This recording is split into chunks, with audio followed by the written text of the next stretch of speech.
TNTMTheShow presents Comicast 339 with your host, Public Gunner. And I'm JD.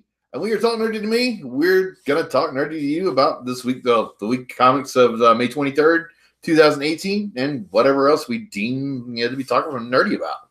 That's kind of what this is. Hey. What is nerdy? We haven't done, because I don't do usually talk nerdy things about like by myself usually. There's not much going on. So, we had Deadpool 2 come out. Yeah. I've heard good things. Likewise. I've heard it's not as good as the first one. But it's still really good. But some things outdo it, you know. So I heard Domino's really great, which I love Domino's, so that's a great thing. I've been told I'll two try words, to see it. Baby legs. That's all I've been told. And then what else? Solo. I've heard Solo. Solo technically isn't out yet, right? It is. It is out. Came out this weekend, and it's doing not as good as projected. And I've heard that it is actually really good. Likewise, I heard there's an actual villain that ties into Rebels in the Clone Wars. Huh. So, but yeah, I've heard it's actually really solid. I heard it's really well done, which I thought this movie was going to be trash. It's going to be garbage. And it's weird because the wife's like, I don't really want to see Deadpool 2. Like, there's nothing in it that interests me. And yet she's like, I want to see Solo. And I'm like, really? I mean, if you like Rogue One, I can understand. Daenerys. Well, there's Daenerys. Yeah. There's Lando. There's Chewbacca. Yeah. There's Woody Harrelson. Yep. So... I mean, there's good people in it, and I've heard actually that the guy that plays Solo does a solid job. Even I've been told that as well. Different, but still pulls it off. You know, whatever works. Yeah. So, that's pretty much it. We do have Duke City Comic Con coming up. Yeah. The June 1st through 3rd. Yeah, next weekend. So there's that. They have like a wrestling guest, and then some other people. I haven't even seen anything for that. I mean, that's not really been advertised. They have them at the comic book shops and stuff, so that's where they usually have things going on. Detroit Become Human came out. Yeah. I heard it's a solid game. It looks pretty interesting. I heard it's a short game though. Like you could play because there's different. There's like 6 different stories. Yeah, there's like different characters and different storylines, and they're all you switch around. But it only takes about like 8 to 10 hours for each playthrough. So that's not too bad. But it has replay value because it's one of those that's based off choices. Yeah. It is Quantic Dream, which I think they're the same ones that did Beyond Two Souls or not a clue. They did what was that one on the PlayStation 2 or something? It was really good, but Madden 19, Battlefield 5. Yeah, Battlefield 5 was teased and official trailer released on Friday. PlayStation Plus, Rayman Legends. Is that the newest one or is that the old one? That is the newest one. So Rayman Legends, King Oddball, and Terra.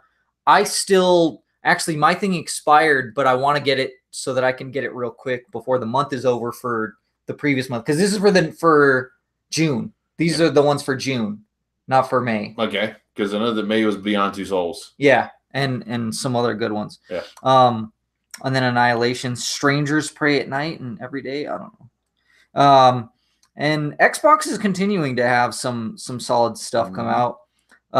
State of Decay 2 is coming out soon.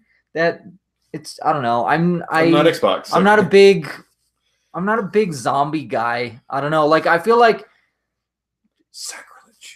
it depends on what it is. Like Left 4 Dead those games are really good. Anything that draws inspiration from George A. Romero's stuff is going to be fantastic. And Dead Rising is all right.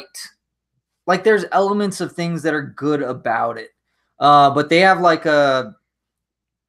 Xbox Game Fest that has all kinds of great indie games like Limbo, Braid, Splosion Man, Brothers, Bastion, Castle Crashers, and those are really good. Yeah, E3 is coming up soon. And then there's Dark Souls Remastered. Yeah. And then the Han Solo season for Battlefront 2. Which is okay so far. I mean, we've gotten a few skins. I mean, nothing spectacular, but we're supposed to be getting more stuff next week, I think. I don't know. The menus look fantastic now. This is the way the menu should have looked to begin with, but, that's cosmetic. But everything else looks pretty cool. The Hero Showdown mode, which is 2-on-2, it's not too bad. It's hit and miss. You gotta have a good partner. Yeah. Dude, did you see the Christopher Robin trailer? Yeah. I'm so excited about that. Yes, I am excited about a Disney movie. Yes. And well, I mean, it's got Obi-Wan in it. Yeah, what was it? Someone already did. Was it you that shared that thing that it's like Obi? Obi, yeah, where it's Robin, the O, yeah, it's like I don't like it's so ridiculous. But yeah, and then there's a new episode of Hide and Seek. Not this coming Friday, but the following Friday, we get our Cloak and Dagger on Freeform. Oh yeah. I'm excited for that. And yes, I did say it's on Freeform, which used to be ABC Family, like all those other weird shows and teen drama things they got going up there. I imagine this will do the same, but it'll be pertinent. Cloak and Dagger have always been that on-the-run odd couple thingy, whatever, you know? So I could understand the teen angst thing behind this. It's doable. Is that a free channel? No, it's a Disney Channel almost. It's Freeform. You can get it. There's an app for it. I'm not sure if it's free or not, but I know there's an app for it. Okay. But on like if you get like Direct basic TV or cable, whatever. I guess it's on there. I mean, okay, it's Direct TV. I imagine it's up there too, but I don't know for sure because I stream all my stuff. Everything's streamable. So. Yep. Cool. You been doing anything? Checking anything out? Not really. I've been just kind of busy. Yeah. I've just been watching the whatchamacallit, just catching up on Black Lightning. Legion. Yeah. Actually, I'm all caught up on Legion. That is the only show.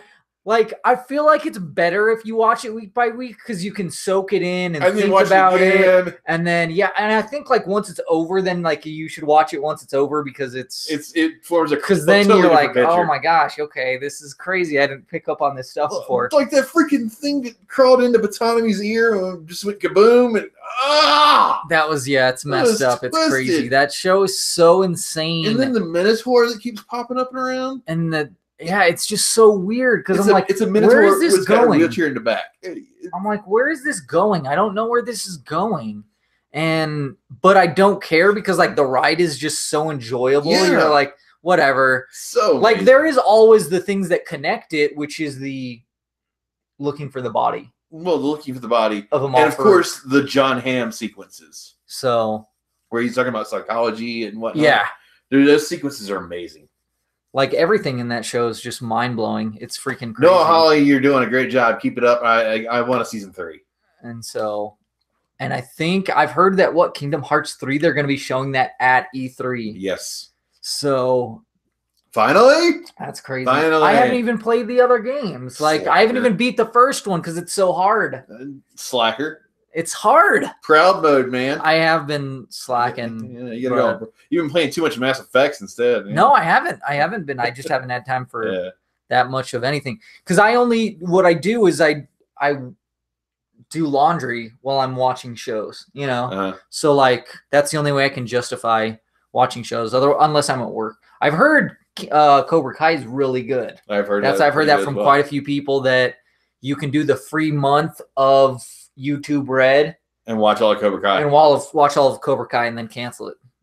So, you know, I don't know. I feel like though, if this is their beginning, I should wait sort of until they put out more shows or content or whatever. Yeah, and then get a free trial. Right. Yeah. So I can because it's like I'll be done in one shift watching the whole season of Cobra Kai. Exactly, and that'll be cool. But then I have a whole month of YouTube Red for YouTube. Yeah. And it's like, okay. The hell with that. Anyways, so let's get back to talking about comics. We have our own grade scale here at TNTMTheShow. And for comics, it is buy, skim, pass with variations. Strong buy, weak buy, strong skim, weak skim. And I forgot this last week, but we also have terms as well. So we have our runner-up, our contender for the runner-up and best book of the week, The B-Bow. Where we put it in this thingy right here. We actually have a back and bag to show you guys. It's the bag and the board. Yeah. You put it in there, and that way it's in pristine condition, and it can go on a wall or in a case or whatever. Yeah. Keep them nice and safe. Yeah. From your greasy mitts. Yeah, I know. Get all that oil off your fingers and stuff. Yeah. But yeah. So and then is there anything else? Spoiler alert. Yeah. So we're at least minor spoilers at the least, but it might be huge spoilers. We'll see. It ranges. We talk. Yeah, we get excited. This is natural. We're reviewing don't script things. This crap. Yeah. So and then what else? Timer. Yeah, there's 1 minute if it's just me, 2 minutes if it's both of us. And what week was it? May 23rd yes. Comics. And I believe that's we have one more week in May for comics. The 30th. And then that may be that's the 4th week. So it's not going to be annuals. So we're going to be good on that. There's a timer that we try to beat. Yeah, we try. Yeah. Well, or ignore. We try to ignore it too. So, anyways, I think that's it. You want to get into our first book? Let's do it. What we got first? We got some Black Panther #1. This is Black Panther #1, the Intergalactic Empire of Wakanda. Wakanda. Gotta say it like Bruce Banner. This is issue #1. Ta-Nehisi Coates is the writer. Got it. I'm gonna freaking slaughter these names.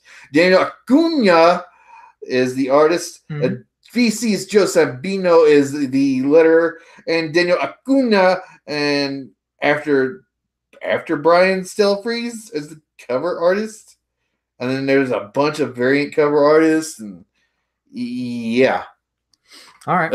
So this is really weird. It's the Intergalactic Empire of Wakanda, and it's in space. There's aliens on a spaceship, and then we see this guy that looks kind of like T'Challa.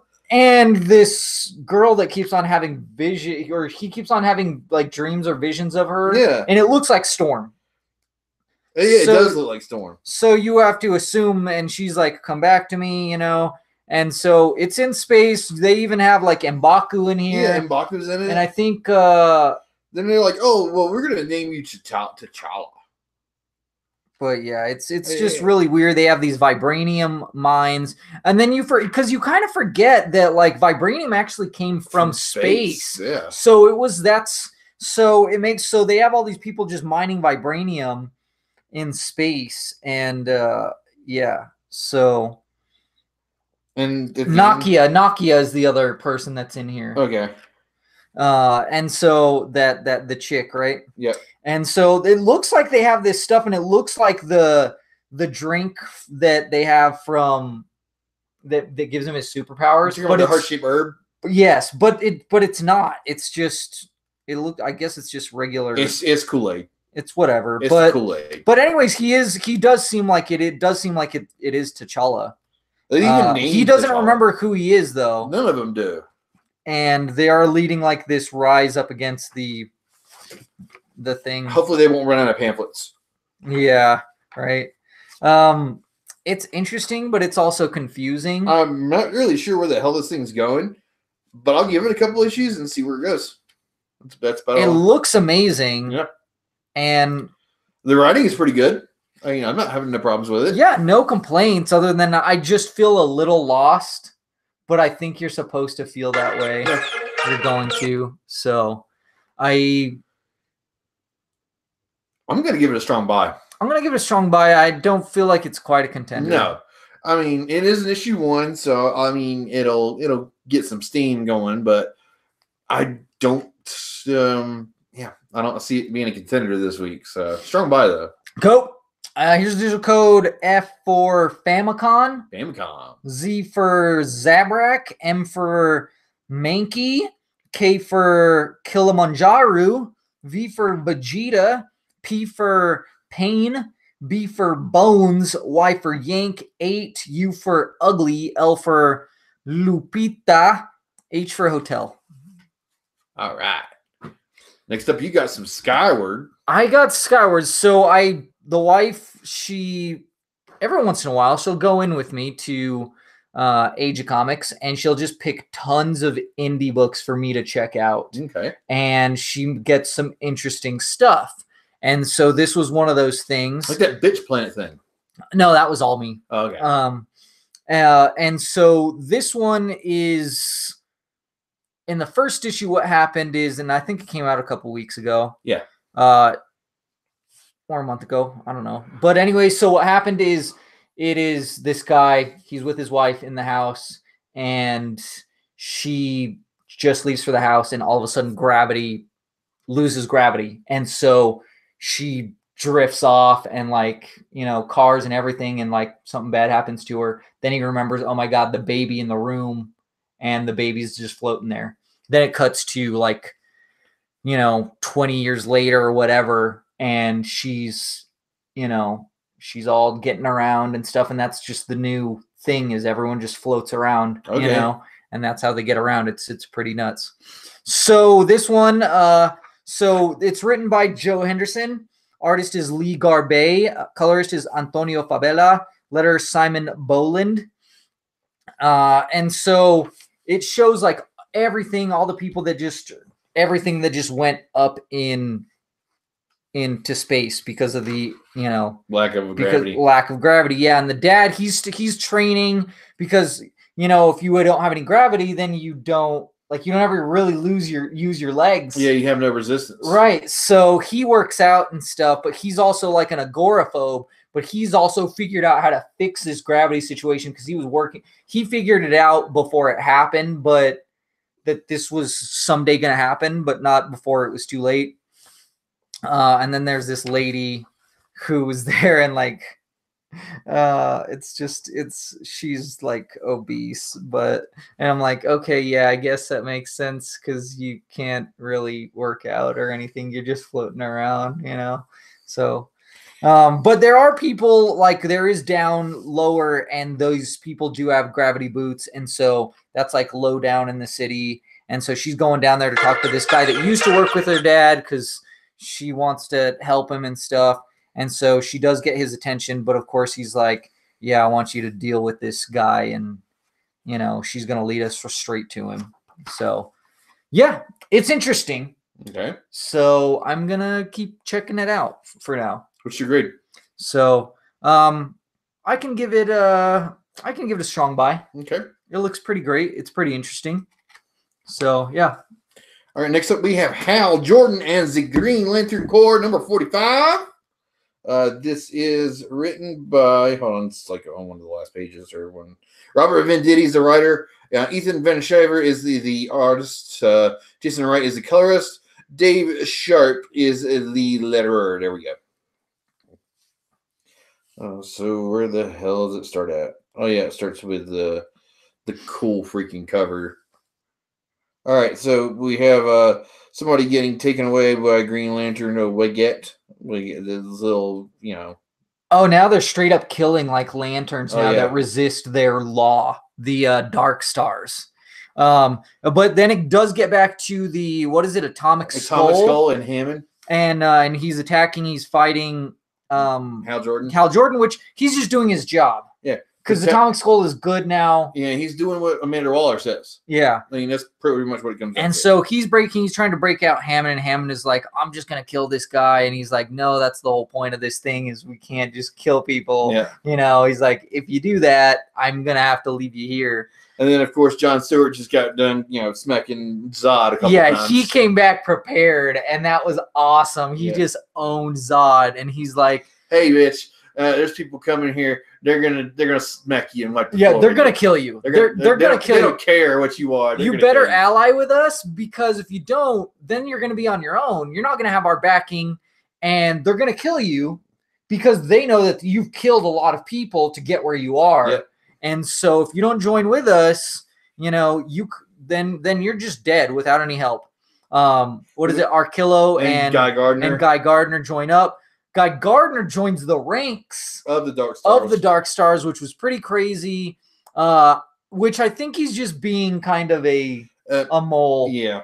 But I can't wait to see if it is or if it isn't. But it's going to be awesome either way. And then we have the exchange where you were talking about, where Hal and Hammond were discussing whether Atomic Skull should die or not. Yeah, and then he takes him into space, and it looks hilarious because he's like, he has a giant head. Look at me, I'm a hero! Yeah. He's just like, it's just funny.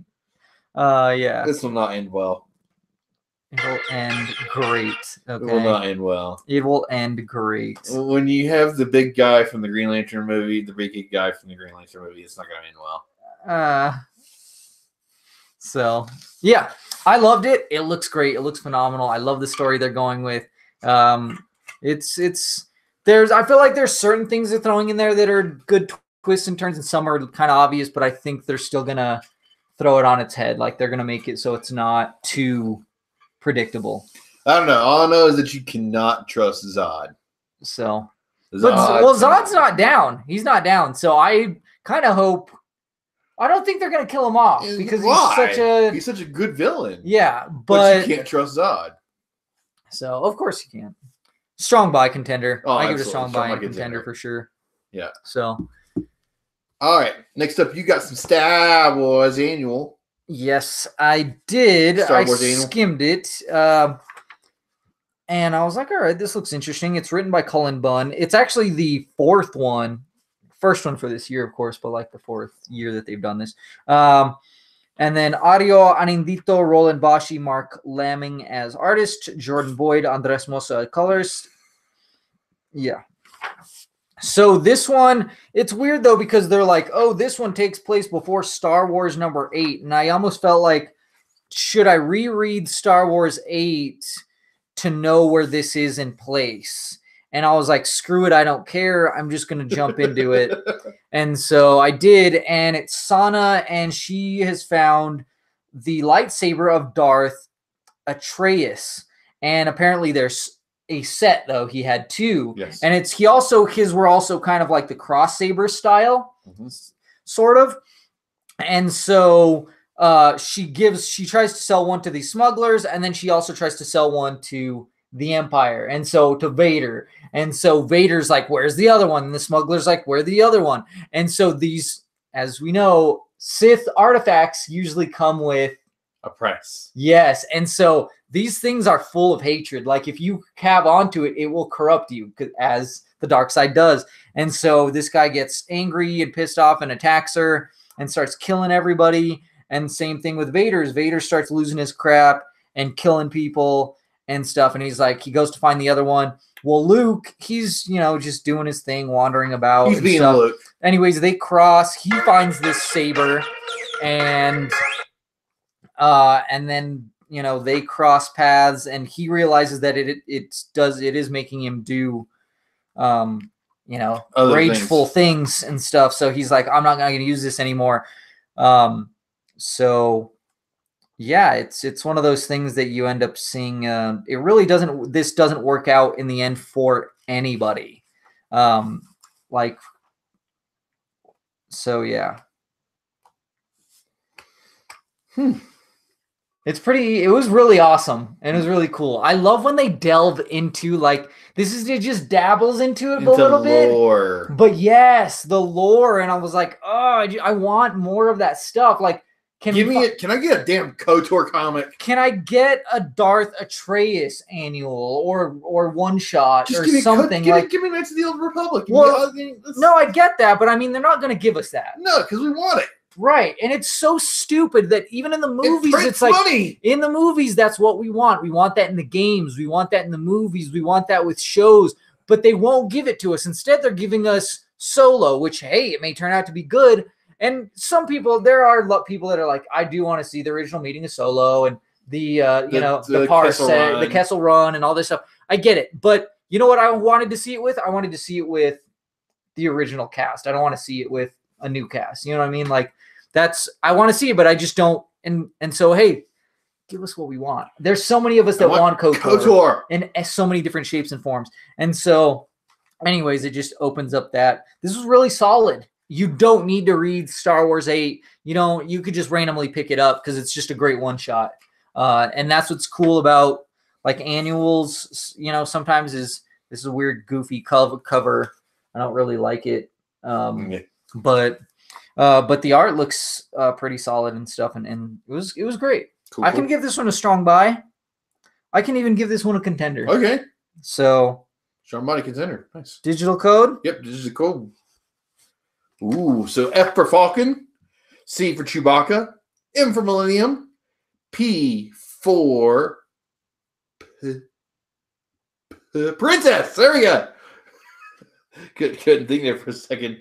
N for Neum Num. 8. B for BB. X for X-Wing? Shizor. Sure. E for Endor. J for Jakku. Who the hell wants to go there? 1 and U for Ugnaught. Ugnaught. Right on. Ugnaught. Cool. Next up, we got some Super Sons. Super Sons. Super Sons. Always great. Dude, this comic is just very well written, period. So this is The End of Innocence, Part 2. Peter J. Tomasi is the story and the words. Carla Barberi and Brent Peoples are the pencilers. Art Thibert and Scott Hanna are the inks. Photo Bunker is the colorist. Proto Bunker. And Rob Lee is the letterer. Yeah. So this one kind of bugged me at first though, because it starts off doing the How I Met Your Mother thing. Yeah. But let me tell you a story about these days long ago, grandkids. But that's not how the previous issue started. No. So I'm like, why are they doing this in the part 2 in the second issue instead of doing it as like, oh, if you did in part 1 and then you did it again in part 2? Because they're talking about the Justice League and then they're talking about the Justice Legion. That doesn't make sense. You know what I mean? Like, but anyways, so then it gets back to the story and Robin has a plan. He's like, you know what, Cyborg, just let it take over you. I'll do what I tell you, bitch. And then I'll use my dad's gauntlet to beat you, and it'll mess up the Amazo virus, and it'll reboot you, and then it'll loosen on all the other Justice Cyborg's League. like, hell no. Oh, hell no. I'm going to fight. So they attack him so that he gets taken over, and it's pretty awesome. And I want this Nightwing keychain. But anyways, so yeah, it's pretty crazy. You see how he's using the different Justice League powers and stuff. He does get taken over. Yeah. And they achieve what they were going for, yep. You know, and where the Justice League is unleashed, and then they're able to defeat this Amazo suit virus thing. And they're like, all right, we're gonna put it somewhere where they can't get to it. And then at the end of the story, then we go back to the beginning, the prologue, the How I Met Your Mother thing. Yes. And we see that one of the kids is flying. Floating. They're flying. Floating. So this must mean that their narrator here is Jonathan. Supposedly Jonathan. I mean, that would make the most sense. Although the other kid very much looks like Damien. So, yeah, but anyways, this is done. Super Sons is over. What? Yes. No more Super Sons? No more Super Sons. What the hell? Well, but now it's going to be Adventures of the Super Sons. Oh, okay. So this is preluding into the next series. Yes, that's what this whole How I Met Your Mother thing is introducing, because it gets the book out of the shelves that says The Adventures of the Super Sons, and then it ends with him putting away, and he's like, The Adventures of the Super Sons Volume 2. And then they say like, oh, well, that wasn't, they're like, there's more than just that. Yeah, pretty much. So this title is ending, but it's continuing in a different form. I don't know why, but why rebrand when this works well? I think it's just one of those things where it's not really the choice of it's the big heads type thing. You know, I don't know why they would do this, because it's like it's already going on, it's going good, well. Why are you changing it? Why are you messing with it? But that's what they're doing. So this is a great issue, though. This is a great conclusion. Oh, yeah. And I'm excited. Strong Buying Contender. I'm going to pick up the next one just like it's the next issue or whatever. So, yeah, Strong Buying Contender. Here's a digital code. DC for Detective Comics 817. P for Pain. W for Whiskers. X for X-Ray. Z for Zarbon. D for Dank. X for X-Ray. 3. F for Family. All right. Next up, you got some Falcon. Falcon? No, Falcon. Number 8. Falcon number 8. Writer is Rodney Barnes. Artist Joshua Casara. Color artist Rochelle Rosenberg. This is the Ocho. So this one, yes. This one, it starts with a flashback to like when he was fighting Philadelphia months ago, the fall of Hydra. He was fighting with Cap and stuff. And then it gets back to he's fighting all these vampires. They are overtaking him.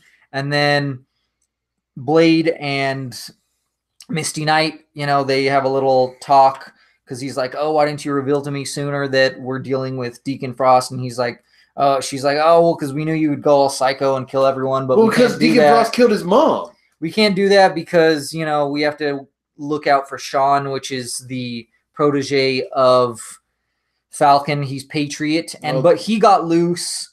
And then his girlfriend or whatever is about to bite him. And when Blade and Misty Knight show up. And they don't want to kill her because, Blade has no problem killing vampires. Oh, hell no. But Misty's like, no, don't kill him. And the boyfriend's like, no, don't kill her. And so she's like, okay, well, she's a fresh vampire, so we might be able to do something about it. They like some kiki stuff, man. Anyways, they get together and they join forces, and he uses fire.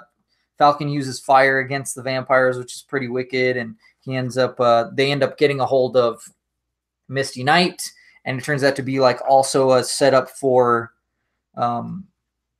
Blade. It was pretty awesome. I love his suit, his armor or whatever. It looks wicked. It actually looks a lot like what's his name's from Black Panther. Killmonger, yeah. Okay. It actually looks a lot like that. But yeah, so it's freaking awesome. I love it. I don't know if I'm going to keep reading it because I don't know where it's going to go or how it's going to be, but this arc was freaking awesome. So yeah, I can give this one a strong buy. And a contender, even. So, because it looks great and it's just so many great elements. Strong-minded contender. Yes. Here's digital code. N for Nova, 150, O for Oscar, F for Fantastic, X for X-Men, 9, X for X-Men, L for Logan, V for Vampire, and Z for Zelda. Next up, we got something Batman Beyond. 20. Number 20. This is $3.99. This is the story Target Batman Part 1. Dan Jurgens is the writer. Marco Castillo. I can't speak today. Castillo is the penciler. Mark Morales is the inker. Travis Lanham is the letterer. And Will Quintana is the colorist. So there we go. Okay. Police station's overtaken. By Joker. A low rent Joker. Yes. He's straight just, recklessly killing people. Scab. His name's Scab. And Barbara Gordon, who's got red hair in this for some reason still, and she looks fairly young. Yeah. Is get pinned down. Yeah. And of course, Bruce and Terry are having the discussion about Max. Is that Max? Matt being the new Robin. And he's like, well, Cat's already got the bag, man. This kid's going to do what the hell he wants. Just like you did. But if you're there to teach him how things are going, he can follow your lead as Robin. And, actually you can train him right and better protect him. And he can also help you. Yeah. And he has an awesm suit. Dude. He looks pretty wicked. It looks pretty good. I like his suit. And then we got 10 from the Ace. She shows up and she's like, "Oh, I'm trying to do better." Yeah, I'm being a good girl. I'm being a good girl. She's like, "Come take a walk with me." I'm a good girl with the naughty side. And then of course Terry hooks up with her, and then of course Dana is like, "Hey Terry, I don't like you being Batman, but we need to talk about this in 5 seconds because I'm at your door." And then she walks upon 10, kissing, macking on him. So. And then they have a job to do. They find out about the police station. They're like, oh, we got to go. And Terry's still like, no, he's not going. And he's like, he's going to go anyway. He's going to go without you. You might as well do this. It's cool. And so it's pretty crazy. But they do know there's something's going on with Scab because they're like, he's not this. He's crazy, but he's not. He doesn't do this kind of stuff usually this. And then we have another person getting attacked by the big bad bat. But this looks almost like a scarecrow hallucination. Maybe even a spellbinder hallucination. That's what it is. Yeah, someone is like, the bat, he's killing people, he's a monster, all this stuff, and You're like, what? You think they're talking about him, but it's apparently actually there's something else. Yeah. And again, he looks like the Venom symbiote in Batman Beyond put together. Yeah. Yeah, it's pretty cool.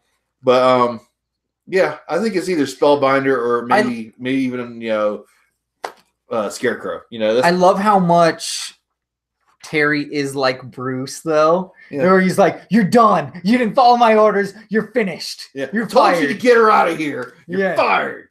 No more Robin." So, because he did that's how he was in Dark Knight Returns. That's how he was with Damian. No, with what's her name, the girl. Kelly. Yes. Carrie Kelly. Whatever her damn name is. So, but yeah, he was like, "Follow my orders, you're fired." And he's like, "You're fired. You're fired.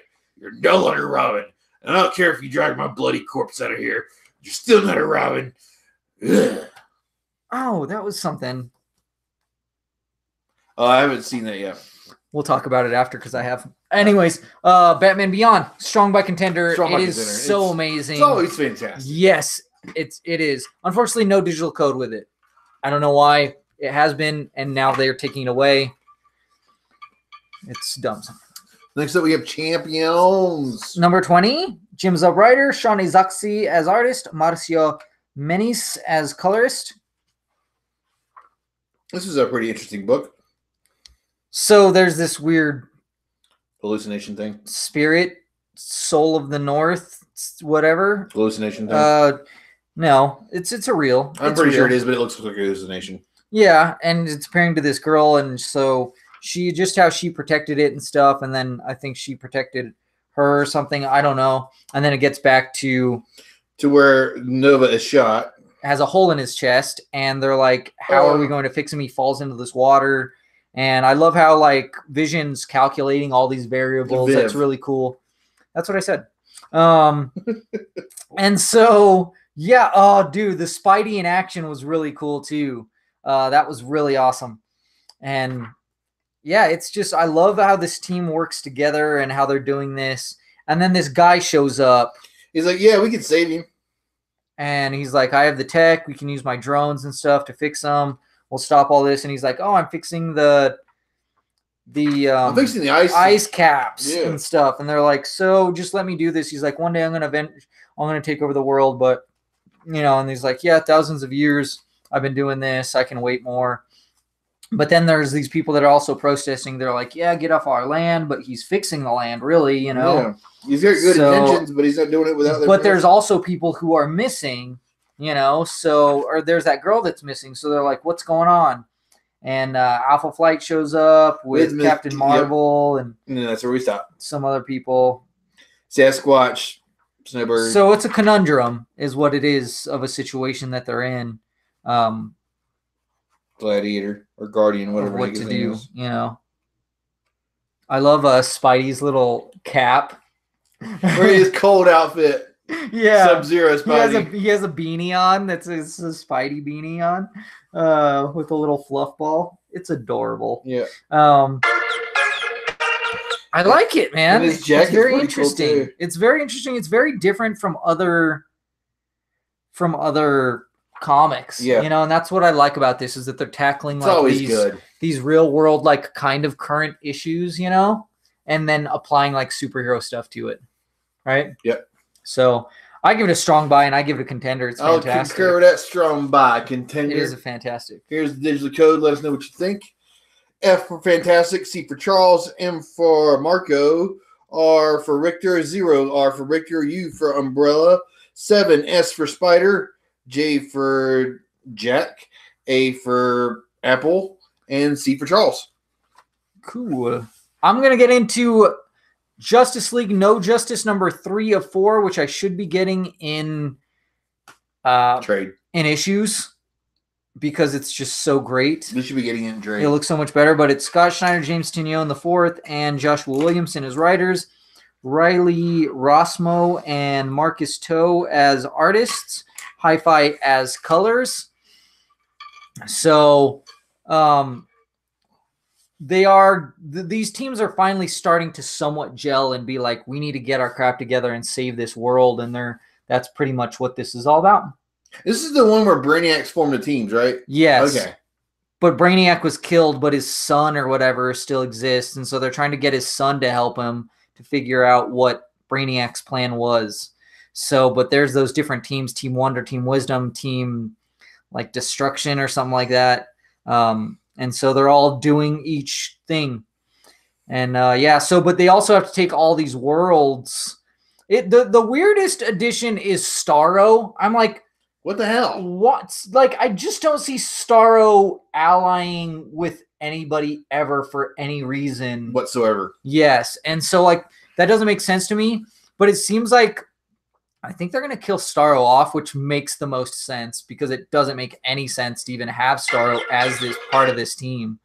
So I just like how Sinestro's there and he's helping, and they're like moving these worlds because you know they still have all these worlds captured. Yeah. And so they're like, well, if we resize them, you know, it's just going to be mass hysteria. Yeah, because they're going to shift gravitation. But if I was a bad guy, I'd be like, I don't care. To kill these giant titans, I would launch these worlds at the titans and use them as weapons to kill them. Because I'm like, they're already like, let me grab a 6-stone gauntlet and grab a moon and throw them at them. Yeah.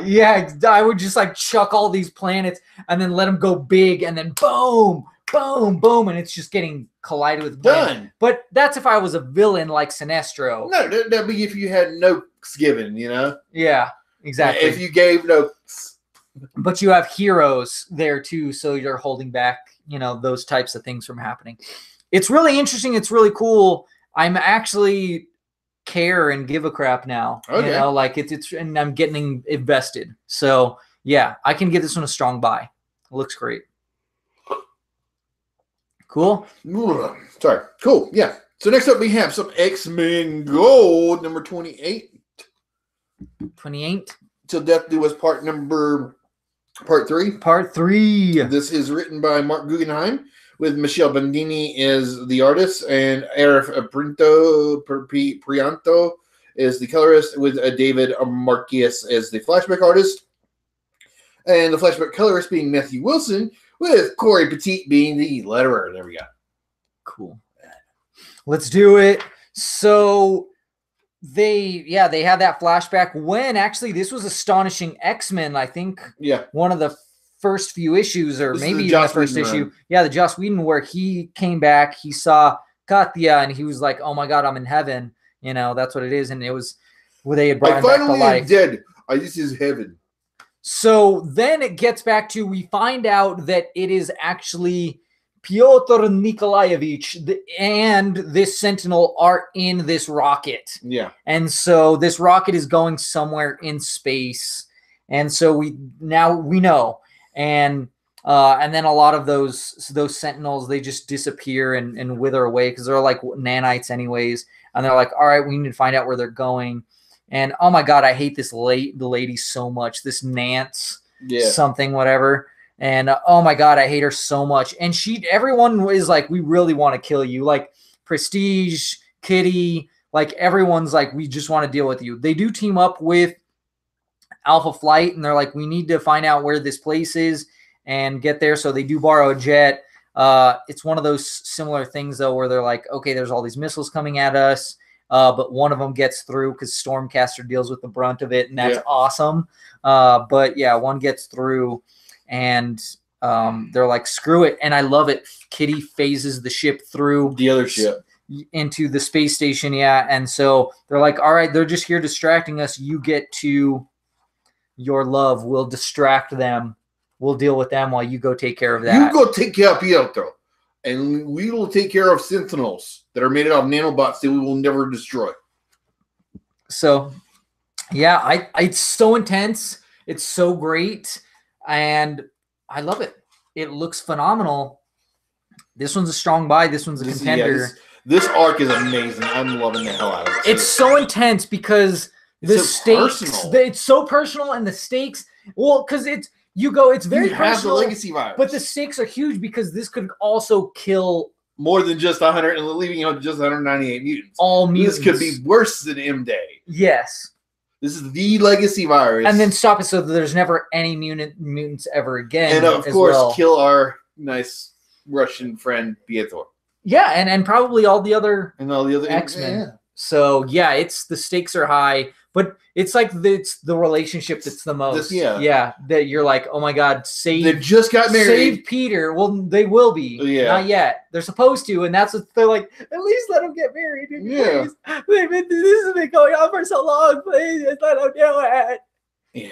So strong by contender. I'm holding on to this digital code. Yeah, because that's that good. All right. I do have one. I have a Batgirl number 23. It is the whatchamacallit. Yeah, it's the whatchamacallit going on. We have same creative team. Larson, Julie. I think it was Julie Larson. And then Jung Marzan Jr. and Lopez as the team. And so this one, it gets back to where she was having that weird vision where she's like stuck there. So she's that gun that zapped her. She's trying to break out of it and she can't figure out how. And so she goes back into the dream state and she's like, how do I beat this dream? How do I get out of this dream? And she's like, I need to do things that I wouldn't normally do. So, but she's also facing like these roided out chicks. And she's like, well, if it's a dream, then I can just take them out and I can do whatever I want. So that's what she does. But there's this thing. So this case that's going on in her dream, it's leading her down a certain path to stay in it. But she's like, I need to do the exact opposite of my dream or what I would do. So she's like, I can't save my dad, even though she wants to. But she's also like, but what if this is real? I need to do certain things. And then eventually she just goes, you know what? I know there's points where she was coming out of the dream and she's like, okay, it's definitely a dream. This is definitely a dream. So she's like, screw it. I'm breaking the mold, putting all my cards on the table. And I'm like, she's like, I'm going to get with this dude. And then when she does, it breaks her out. And then she deals with this guy and he's like, how and stuff. And she's like, yeah, and she gets help from this other girl too. And she throws a guitar on his head. Yeah. Hope Larson is the writer. Hope Larson. Minkyu Jung is pencils. Jose Marzan Lopez Jr. as inks. Matt Lopes as colors. And Darren Benet. Benet or Bennett? Bennett. So So it was great. It was really interesting. It was really cool. It was different. I enjoyed it quite a bit. So I can give it a strong buy and I can also give it a contender. Groovy. And it's time for a commercial break. Time to talk about one of our sponsors, Gamers Anonymous. Anonymous? Yeah, Gamers Anonymous. Yes, so they are located at 1512C Wyoming Boulevard, Northeast Albuquerque, New Mexico, 87112. You can call them at 505-332-0717 if you want to reserve a game or like put check inventory. Check what they have because they're always throwing stuff up, sometimes new stuff, but I mean like they're getting trade-ins. Oh yeah, because it's a retro gaming place. But they just got a lot of I think Wii games or Wii U games. There was some Sega Saturn games that they just recently got. Yes, they're always getting stuff in, and so that's why they can put you on a list where they'll text you if there's a game you want that they don't have or whatever. They'll put you on a list and they'll text you or whoever else is on that list. First come, first serve. Whoever gets there gets that. And I've been on that list before. I'm too slow because it's like it's not in the heights, but it's almost in the heights. It's in Wyoming in Manal almost. So yeah, and or you could go to their website at garetro.com. Check them out on Facebook. And they're open from 11 to 6. Like we said, John Sakura, he's the owner. He's a saint. They also have all these new shirts going on that they have. And they have kitties. And they have this cat program where they foster a cat so that somebody can go in there and adopt it. You just call like the Animal Humane Society or whatever. Yep. And it's like you talk to them. It's like a quick conversation. And then you give John like $25 and then you can take home a cat. Yeah. That's what I did. And he's the coolest cat ever. Tony Rick! That I've ever had. Tony Rick! Yes. And so... and he makes videos for these cats and stuff and everything. And they always have stuff going on. Like they have Friday night movies. They have tournaments. They're always doing all kinds of stuff. They have a schedule. If you go to their I don't know. I'm assuming they have it on their website. I don't know what they have on their website, honestly. But I do know that they post it in their community group, Yes, as well as on their Facebook. So go give them a thumbs up on the Facebook, show them that you're a fan and stuff. And tell them the nerd sent you. Yeah. Oh, they have a sale going on this weekend, right? Memorial Day. Memorial Day, 26th to 28th. Used games, buy two, get one free, 15% off used accessories and figurines. So that'll be like your what is it? The amiibos and stuff, right? And all that stuff. So, and also he's been playing the Legacy, the new Mega Man 1 through 10. He's doing a live stream of that right now too. So yeah, all kinds of great stuff going on over there. So check them out. They got stickers. They have all kinds of stuff. Oh, Superman 64. That's a really great game. That's a gem. That's a gem. That's a game that everyone should own and play. It is. I think it's on the top 10 list of like greatest games of all time, as far as I recall. Do you have a death wish? So you will get so much hate mail, and people will stalk you, and you will get death threats. And if I don't kill you first, have you ever played that game? They should make a remaster of that game. Have you ever played that game? That's a game that should be remastered. Have you ever played that game at all? It's really bad. It's so bad. It's I think it's one of the worst games of all time. It's like one of the worst games of all time. It's got horrible gameplay. It's got horrible controls. It is the worst game I've ever played aside from E.T. So, yeah, but they also have like raffles and stuff over there. So check them out. They have really good stuff. A Wii U bundle, Super Nintendo. Super Nintendo. Yeah, Retron. Superintendent Charmers. So it's all kinds of good stuff. So check them out. Go like them on Facebook. Like I said, join the community group. Check out their website. Give them a call. Go visit them. It's a great place to hang out and get food and just BS and play video games. So yeah, strong by contender. Of course, they're strong by contender for one of the best shop of the week. Should we try and do that? That'd be pretty funny. Let's do a competition with best sponsor of the week. Let's see what everybody's got. I don't know. So let's get back to comics, starting with The Old Man Logan. Did you read it? Did you check it out? No. You're missing out. It's good. It's number 40. Ed Brisson is still writing. Ibram Robertson is the artist. Carlos Lopez is the colorist. Corey Petit is the letteraire. And so this one picks up. We have Glob Herman. He has this explosive device strapped to him, and he's avoiding his friends. He's supposed to go and destroy like the security center, but he just goes into a place where there's like no people, and he sets off this bomb. Well, he doesn't get hurt at all because he's Glob Herman. Yeah. And then the purifiers show up, and they're like, "We're gonna take them all out." And so they all join forces, and we're like, "We're gonna take these mofo's out." They do take most of the kids down to the danger room to be safe, but they leave it open. And some of them leave and stuff. It's messed up, though, because Glob Herman does find that one of the purifiers is Sasha, the girl that he was supposed to meet up. And she's like, how could anybody ever be attracted to you? You're disgusting and you're a mutie and all this stuff.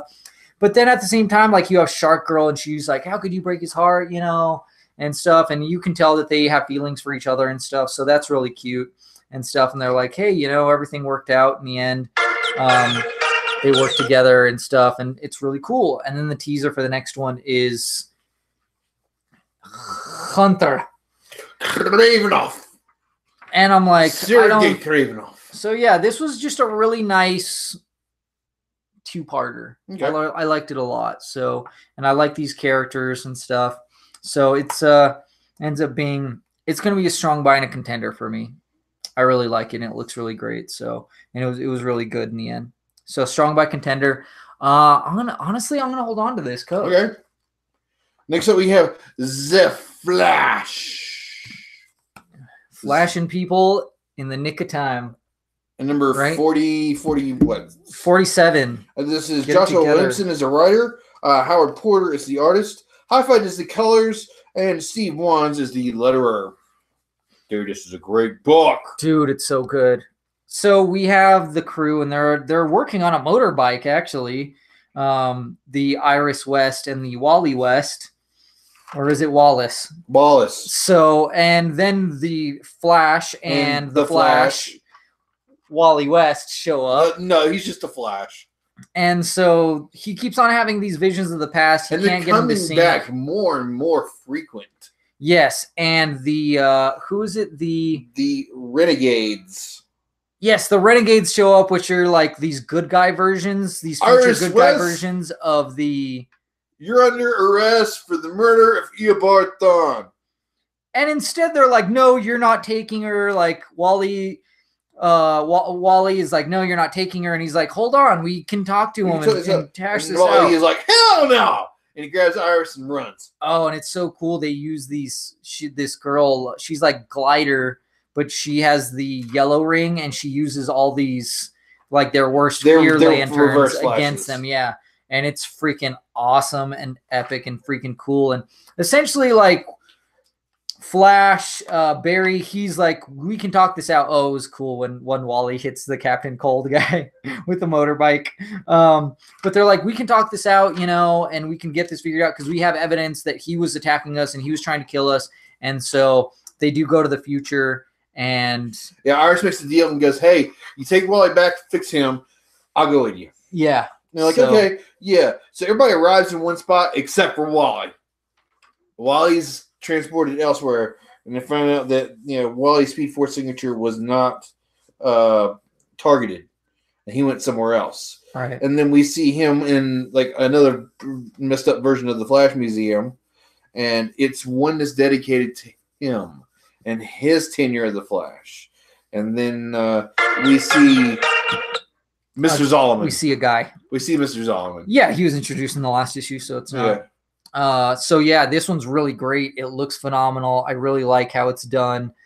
It makes sense and it works. I give it a strong buy, and I give it a contender for sure. Yep. Next up, we have Star Wars. Number 48. Yeah. Kieron Gillen is the writer. Salvador La Roca is the artist. Guru EFX is colorist. And Clayton. Yes. Clayton. There you go. So we still have this performance. Well, I think the performance ends, and they're like, "Oh shoot, what are we gonna do?" And then they find out that somebody's impersonating the Moff. Well, they don't find out right away. It takes them. It takes them about half the book. Oh well, yeah, because there's 2 Moffs in 2 different places, so they don't know which is the imposter. Yeah. They're like, something's going on. Lee Chard does give his last message to them, to the rebels, to give to his people, which is really messed up because they do end up telling them, and they're like, we're not going to do that, but they do end up. We do it anyway, but they do it anyways. But they do it, not in a well-designed and formulated way. So it could end up really bad. Yeah, the Empire shows up and is like, "Hey, we're going to kill you all." Yeah, you're rebelling. We're gonna kill you all. But this imposter does change up his look as well as the look of 3PO and R2, and it's pretty interesting. Yeah, and Luke talks trash about the Millennium Falcon, and Han gets all pissed. But yeah, it's and Han's like, "Hey man, when a deal goes bad, it goes bad, and this is when you take off." But yeah, they sent out that message, and it's very ill-timed and set up and everything like that. So the Empire is showing up too, and so yeah, that's the gist of it. Mm-hmm. Good book, strong buy contender. I love the art in this. The art is amazing. Yes, it's very immersive. I like how it does go into what the Vader comic was doing recently. Right, I can't wait to see now the Vader comic, how it connects. How that connects to what happens to Lee Char here. Yes. And so I like how they're doing that because they're different timelines. So yeah, strong buy contender. His digicode. Check it out. F for Falcon, C for Chewbacca, M for Millennium, 1. K for Camino, M for Millennium, U for Ugnaught, Q for Quantum, T for crap. What? T. I cannot think right now.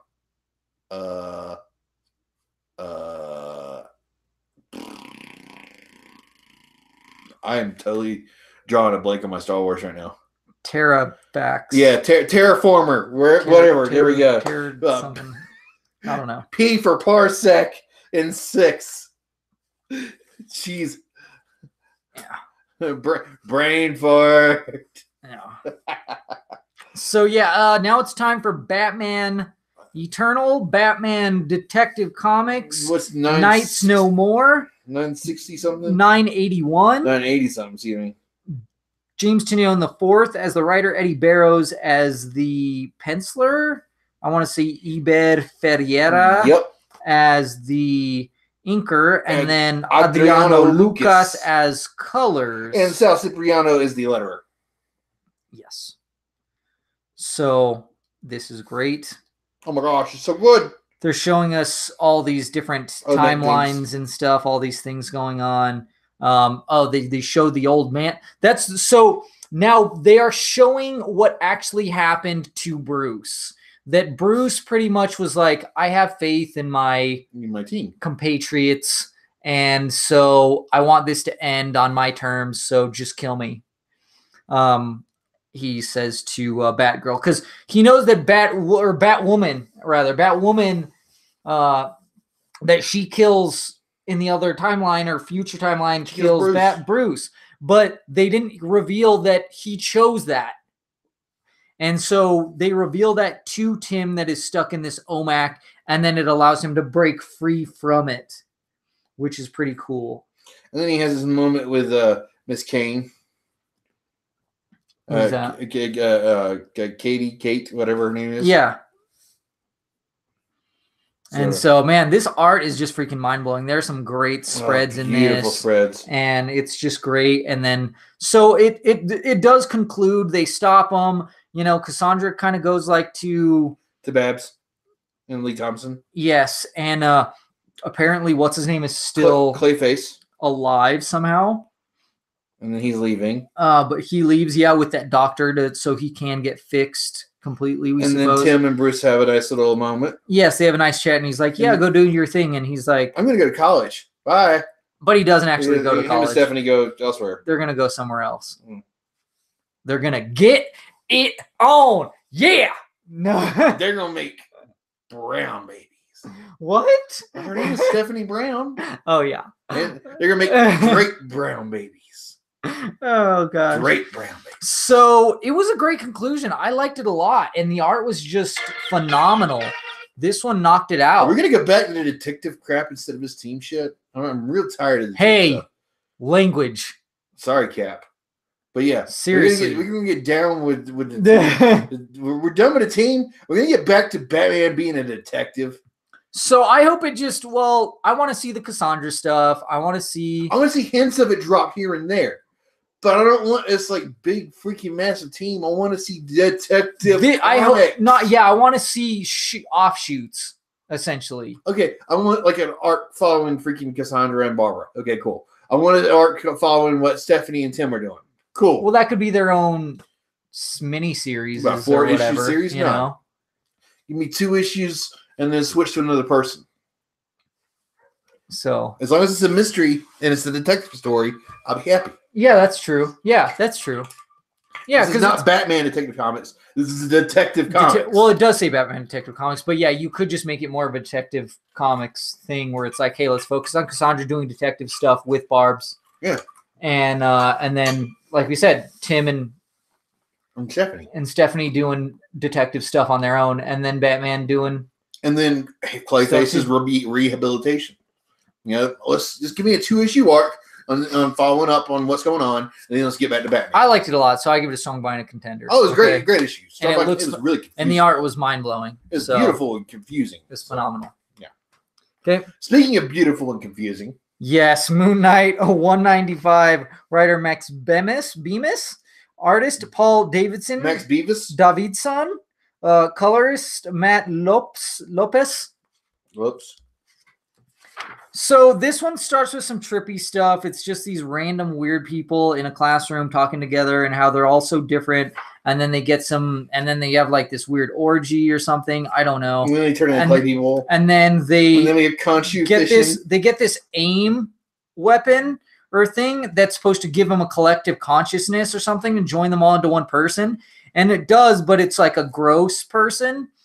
And then it's like they're all the different personalities of what's his name, and they're fishing. It's weird. And turns out they're actually in a movie theater and stuff, and his phone's ringing, and he's like, oh, I gotta go deal with this. He suits up and he deals with this collective. He gets sucked into it, and now we're gonna have to deal with it's going to be one of those things where it's his personalities are going to overcome it because he's just so insane and crazy. But it's going to be trippy.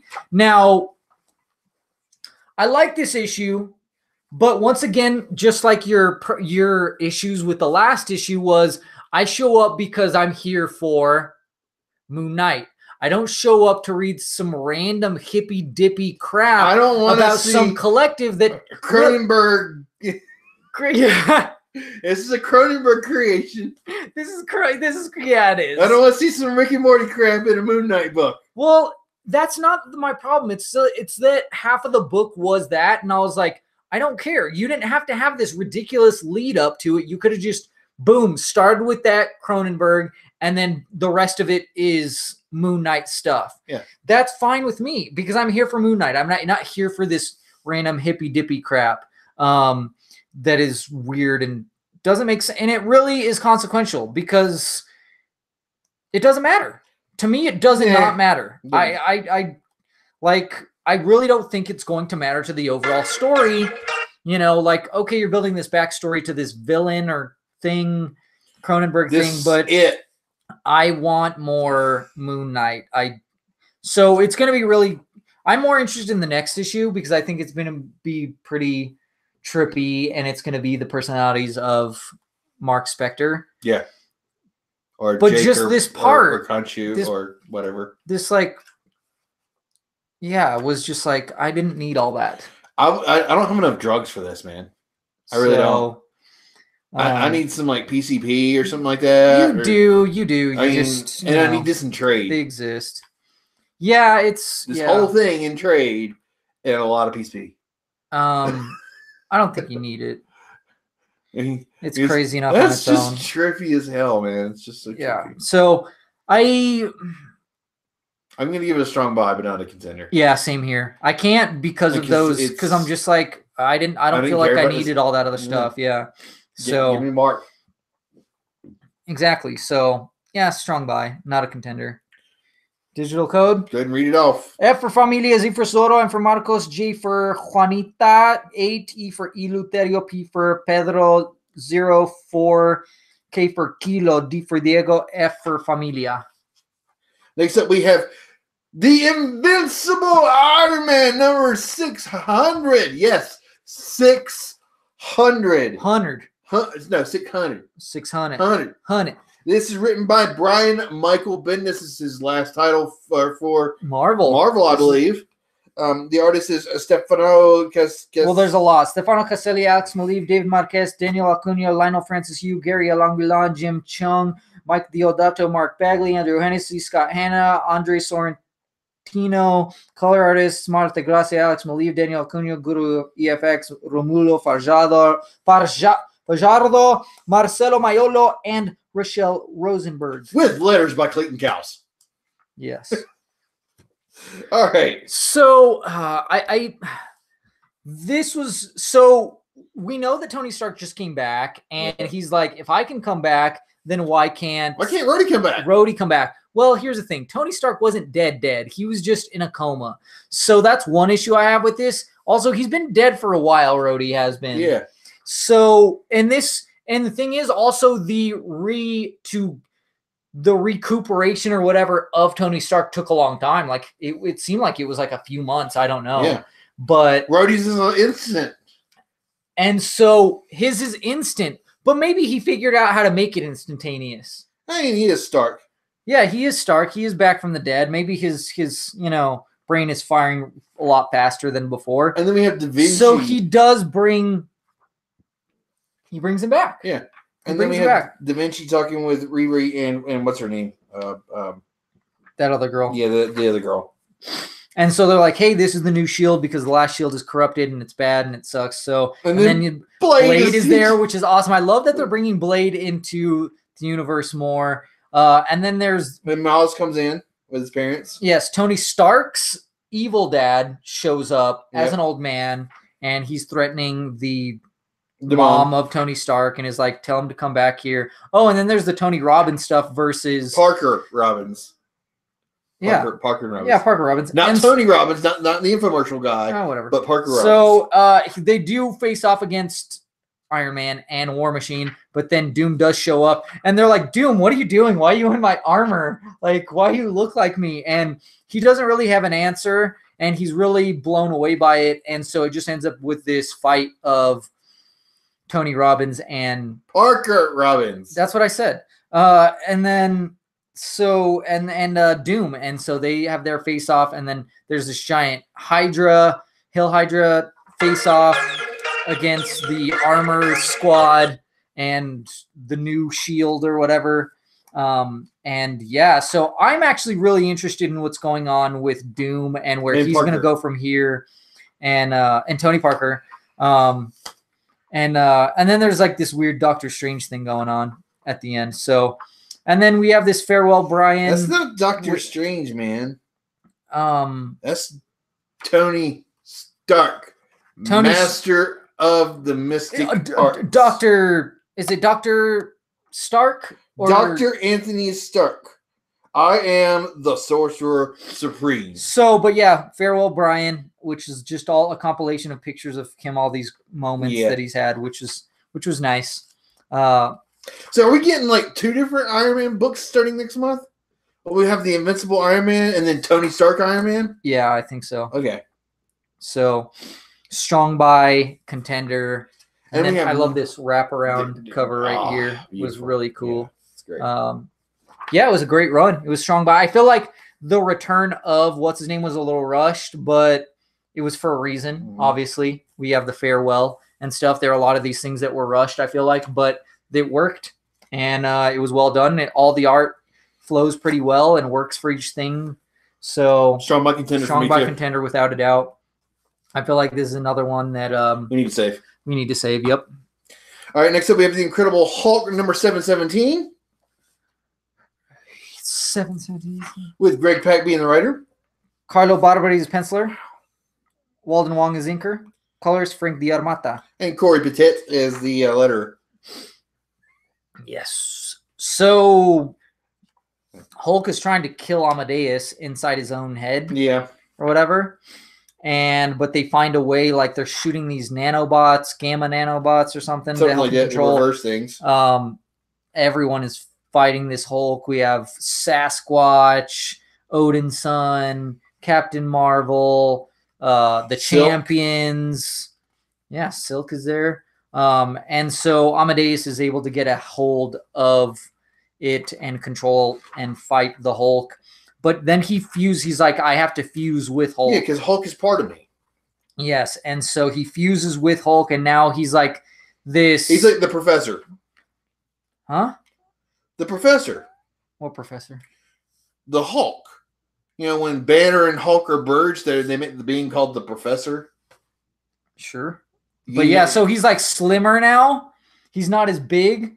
And he legit looks like a combination of Amadeus and Hulk instead of like a giant Hulk and stuff. He does get help from what's his name? Yeah, and then Matt Murdock. And they put him in chains. Well, they're like, they take him to jail. No, they don't. He has to pay. Yeah. Was it $70 billion? 10 yes. 10 point something billion. So like his company, he doesn't own it anymore. Olympus and stuff. And then even Greg Pak does his farewell to this title too, because I think this title's over. It is over. Yeah, it says the end. And so yeah, they end with this. I don't know if it's shawarma they're eating, but it could be. It could be all the different cultures' food, you know. But yeah, so he talks about how great that is, and hopefully someday he'll be able to get back to this character. And so right now it's just going to be written. He's just going to be a Champions character. And so he'll be different in Champions. So I want to see this continue, but now they're doing the Immortal Hulk, as you've seen, where the Hulk comes out of the grave. Zombie Hulk. Huh? Zombie Hulk. Dobby? Zombie. Zarby? Zombie. Zombie Hulk. Zombie Hulk. So this was a great end to this run. I enjoyed it. It was a strong buy. I can give it a contender too. Give me strong buy contender too. It makes me want to it makes me wish it wasn't the end, so that it would continue in Yeah. its capacity. So, but it is what it is. Read her off. F for Fantastic, C for Cable, M for Marvel, T for Thomas, E for Echo, L for Logan, K for Kilgore, S for Sam, M for Marvel, F for Fantastic, 0, Y for Yank. I'm trying to see if we have any more DC books. Did you? I don't think so. And then I have Old Man Hawkeye, number 5. It is Ethan Sachs as a writer, Marco Cecchetto as the artist, color artist, Andres Mosa. And so this one, we have a Red Skull with this guy that looks like Hitler, but there's no way it can be. And then it gets back to Hawkeye, and he is fighting off the symbiotes, the multiple man symbiotes. And then Bullseye's getting worked on by Claire Temple. And he's like, hey, can you get this Deathlock thing, like the what is it, where it's the locator turned off? And she's like, I don't think I can do that, and it'll possibly kill you and stuff. So yeah, and it's pretty crazy. And this kid, his uncle Turk gets killed, and he figures out how to put the Ant-Man helmet to the right frequency so that it messes up the symbiotes. Yes. And he gets his help, and they run off, and they send Taskmaster and this other team to go after Bullseye. And he's like, hey, I don't know what's going on, but you need to send their big, tell Skull to send his big guns. I want a good like finish and stuff. And then he goes to this Wastelands place where Kate Bishop is, as well as, I want to say, X-23, but I'm not sure, or not. I don't know, but yeah. And the symbiotes are falling, so it's gonna be crazy. It's gonna be crazy, but there is more. I think this is like, I thought they changed this to like a 12-issue miniseries. Okay. So, which seems really drawn. I mean, it already feels really drawn out, but yeah. What's your grade, buddy? It's a strong buy. It's really interesting. It's really awesome. I'm giving it a strong buy. Okay. So yeah, here's digital code. Y for Yucca, Q for Quasar, R for Richter, U for Ultron, A for Alpha, U for Ultron, U for Ultron, P for Pedro, P for Pedro, I for Icarus, 9, 8. All right. Next up, we have The Hunt for Wolverine Mystery in Madripoor number 1. I skimmed this and I was like, it looks really awesome. Jim Zub is the writer. Tony Salas is the artist. Felipe Sobiero? Yeah, is the color artist. With Joe Sabino is the letterer. Yeah. So this one is Psylocke. It's all chicks, man. It's all chicks, man. This one is Psylocke. Mostly she does the narration in this, and she's talking about how she loved Wolverine and how it taught her, they did samurai stuff together. And yeah, but then you have the whole squad. You have Rogue, Storm, Jubilee, Kitty Pryde, and Psylocke, Domino, and they were going to Madripoor. And they're like, yeah, we tried to get a hold of Magneto, but he didn't answer. But then we land in Madripoor, then Magneto is there in his garb, and he invites him to this dinner. And it's not Magneto, but it's like somebody else is running things. And they talk to this guy that was good friends with Patch back in the day, and shows him like, hey, this was his secret hideout. They give him the code word, so they go down there. And then they all dress up in their sexy outfits. Their regular outfits. Oh god, and it's freaking amazing. I don't know whose outfit I like the best out of that. I think I like Kitty. It's either Kitty or Juice. Those are the two that I really like. I don't know. I really like Psylocke. I mean, she's got the figure for that though. But Kitty and Jubes have, oh man. I want her to put me in a figure 4 leg lock. No. You get a tap out, man. Oh yeah. So, but then you find out this psychic, which has a horrible name. It's a horrible name. And I'm just like, that is so dumb. But Mind Blast. Yes. Knockout.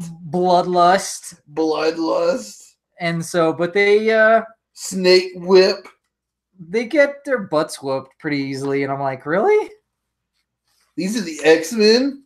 Sapphire Sticks. By all these C-listers with horrible names. These aren't even C-listers, man. Yeah, I don't even know who they are. These are E-listers. So, or like someone said in another book, Z-listers. These may be X-listers. But X-listers. Yeah, it was sad the way that this team was taken down. But I mean, I think they're going to come back in the next one and with a vengeance. So I'm like, all right, whatever. It looks great though. I love the art in this, man.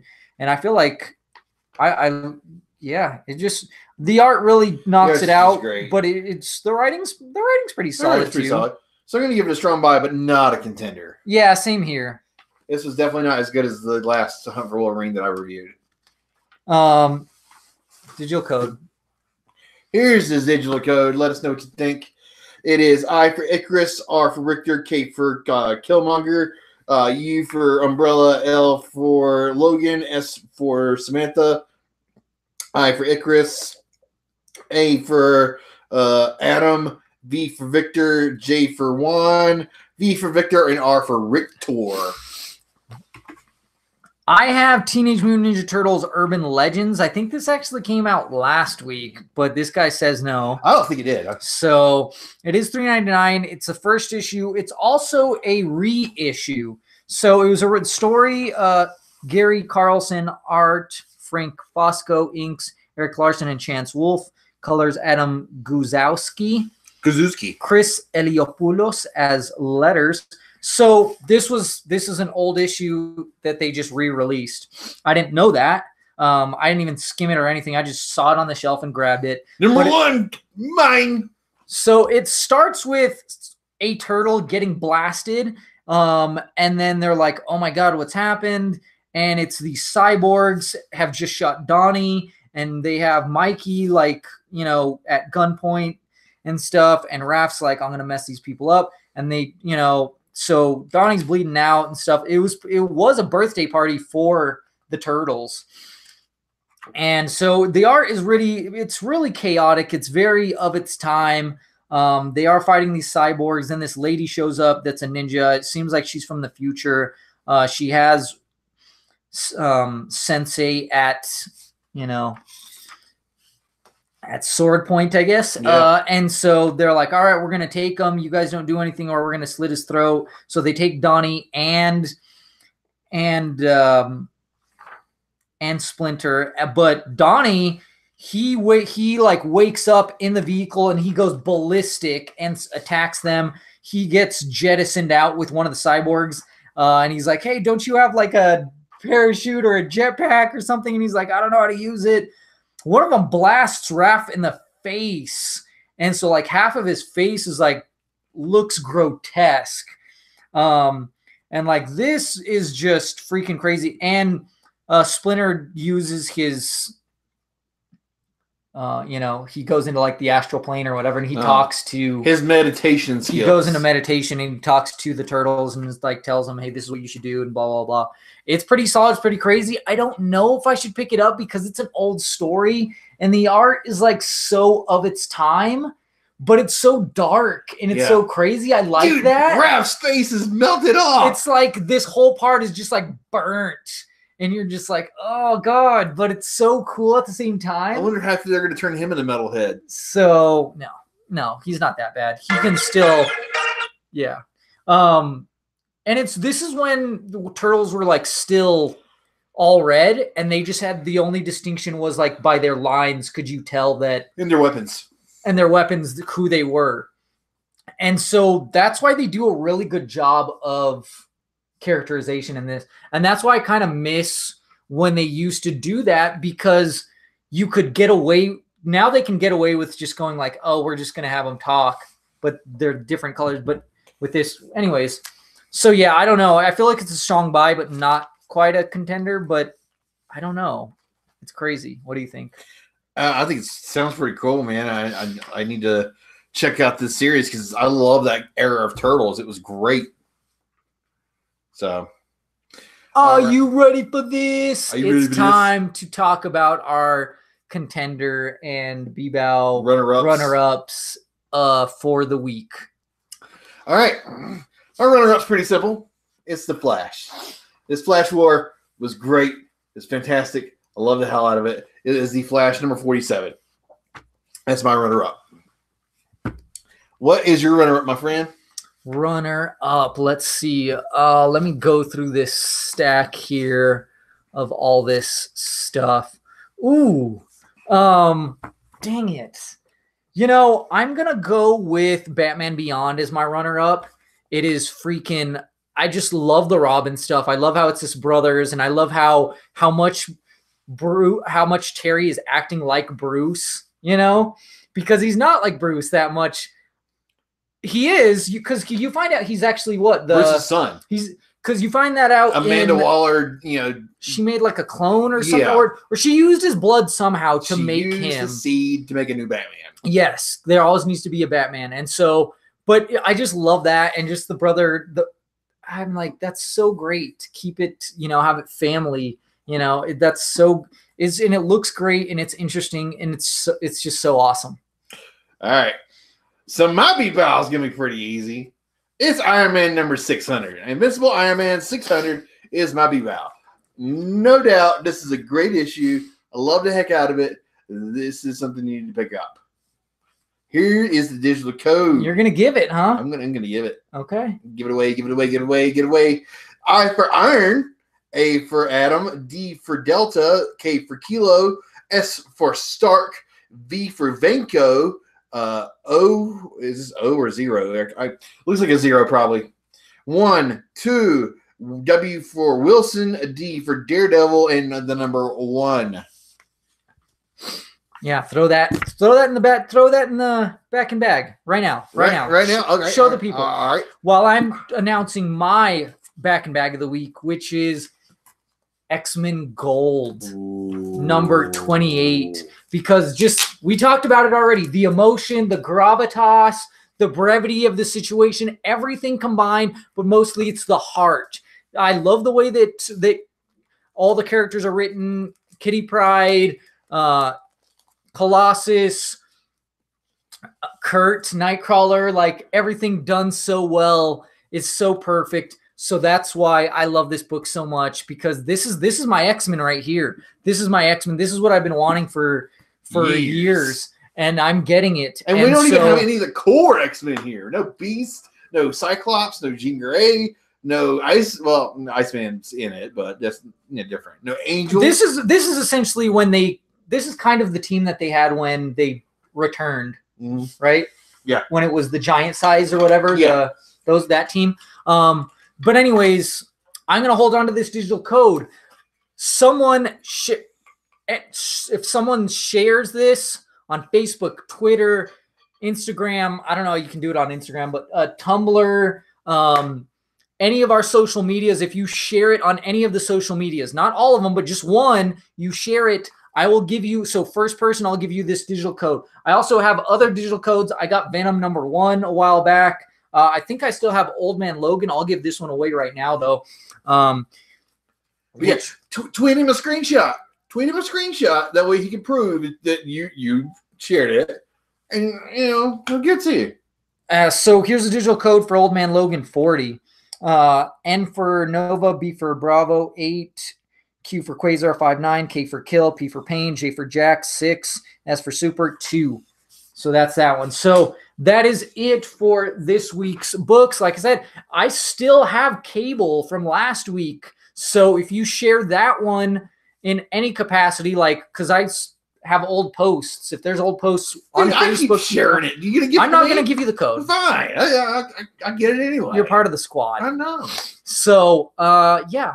And then I think that's it. We'll try to go to Duke City. Just to talk to cosplayers and to commissioners to do trivia and give you comics, because we want to give away comics and stuff, and do some stuff, as well as that's the other thing I forgot is I did see Batman Ninja. How is that?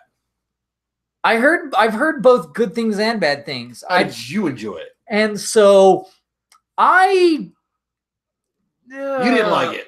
It was weird. You didn't like it. It was weird because IGN gave it a really good score and said it was really good. And then I talked to Matt from Age of Comics, and he was like, it's bad.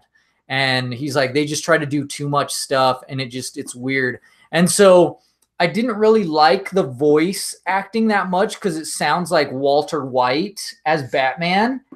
Is it Alan Greenwood or the other guy? I think it actually is him. I don't know. I haven't actually checked to see the credits for it. Yeah. But and I didn't like the voice acting for Joker at first. A lot of the voice acting I didn't really like at first. But once you get what they're going for, it starts to make a lot more sense. My wife liked it a lot. And my wife is hardcore into anime. And so that's why it makes sense, because this is hardcore anime. In fact, I think it would probably be better if you watched it in Japanese with subs. Okay. I think it would be better that way. And so, because there's just tons of anime tropes, like they even do like a mech thing, like where they combine Gundam, Voltron. Yeah, like all these different things. They do that. There's so many different things. They throw in every anime trope that there is in there. Like they have the magical girls transformation. They have the ridiculous like jiggle tits going on. The high school with Harley fan service. Okay, and it's ridiculous. You're like, oh, right, and it's funny. I mean, these elements, once you realize what they're going for, you go, okay, they totally hit the mark on what they're going for. But do I like that? I think it's over the top and a little ridiculous because they mashed all of it in there.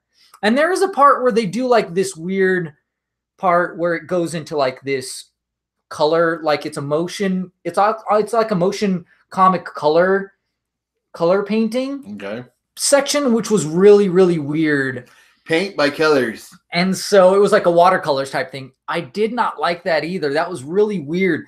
But the idea, it was really cool though, because they do this thing where Joker and Harley, they supposedly were in this explosion and they lost their memories. So they were just normal people, like living off the land and stuff. Okay. And it turns out he actually hypnotized himself to think he was normal, but he had something to bring him out of it. It was pretty brilliant. That was really, really cool. So there's elements of it, like they have Nightwing in there. There's elements of it that are really awesome. So I can't completely knock on it. The animation is really solid. Like I said, they do a lot of interesting things and they hit the mark for what they're going for. I just think it was a little much. And even the voice acting, I was like, I didn't like it at first, but by the end I was like, okay, it works and it makes sense. What they're going for, they totally do it justice. So I think it's one of those it's a strong, like I wouldn't. If you're an anime fan, check it out. If you're not an anime fan, it may not be for you. I think it's definitely worth watching. Like it's a must see. Like it's a very strong. You're either gonna like it or not. For everyone, it's a strong must see just because of the experience. Okay. But yeah, if you're an anime person, I think you'll love it. And I thought it was a little much. So for me, it's probably like it's definitely worth seeing. I'm glad I watched it, but I'm not gonna buy it. It's not a buy for me, but it's definitely a must see or a rent. A strong rent or whatever. You know what I mean? So red pill or blue pill? Is that what you're? Anyways, so that's it for us. I just had to throw that tidbit there at the end. So yeah, you can find all of our stuff at TNTMTheShow. I have been slacking on videos, but I've had a lot of stuff going on. Yeah. And honestly, we just have had a lot of personal life stuff Turmoil. going on. I feel like a lot of people, you don't really care. So that's nobody cares about us. That's why I don't talk about it really too much. Nobody cares about us. So, and then the wife doesn't like me putting personal stuff on blast either, because most people don't care. Yeah. No. So anyways, business. like I said, Facebook, Twitter, Instagram, Tumblr, YouTube, all that stuff. Yeah. It's all at TNTMTheShow. That's the website. So go check it all out. And keep your eyes hungry for comics.